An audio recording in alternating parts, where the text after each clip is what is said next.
In this short video, we'll be looking at ecosystems, what they are and what they look like when they're healthy and functioning well.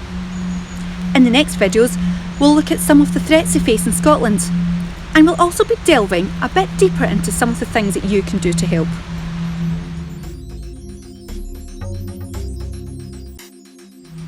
So what are ecosystems? Well, put simply, ecosystems are communities of different species and the environments in which they live. When we think of ecosystems, we often think of rainforests or even polar bears in the Arctic. Sometimes we forget that Scotland's habitats and landscapes are actually ecosystems. Many of them are not only world class, but important to the planet too. We have such a variety of habitats here in Scotland, and even have specially protected areas such as national parks and sites of special scientific interest. But even our back gardens and local green spaces provide important shelter and food for our wildlife. Each habitat supports its own unique range of plants and animals. Think about the different types of animals and plants that live in each of these habitats.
All species, no matter how small, have a part to play within an ecosystem.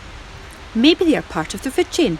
In a food chain, energy and nutrients are passed from one organism to the next. Like tiny plankton. Fish feed on them, and then dolphins feed on the fish, and the energy is passed up.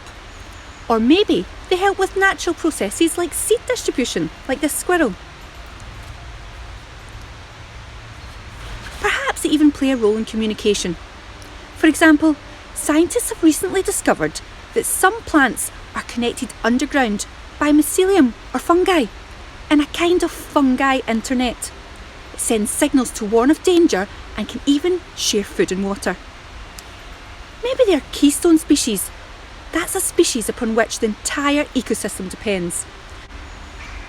A good example are beavers. They're considered a keystone species as they can create wet woodland habitats that are essential to many other species.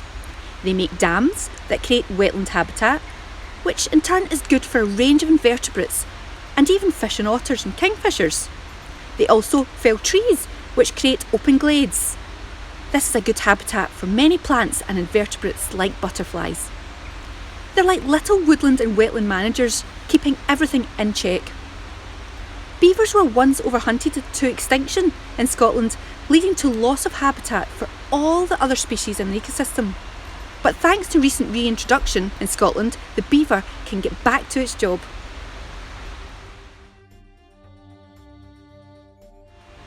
Biodiversity, or living diversity, is the key indicator of the health of an ecosystem. Having a wide variety of animals and plants allow the ecosystem to cope better with threats. Even if certain species are affected by pollution, disease or climate change, the ecosystem as a whole may adapt and survive. It's not just the plants and animals that live here that are important in ecosystems, but also the non-living factors like air, water, soil and even the weather. We couldn't survive without these ecosystems. A healthy ecosystem will clean our water, purify our air, maintain our soil, regulate the climate, recycle nutrients and provide us with food and even medicine. These ecosystems have developed over millions of years of evolution and are constantly working to maintain balance. Unfortunately nowadays, there are lots of human factors that upset this balance. In the next video, we're going to look at some of the problems facing ecosystems in modern times.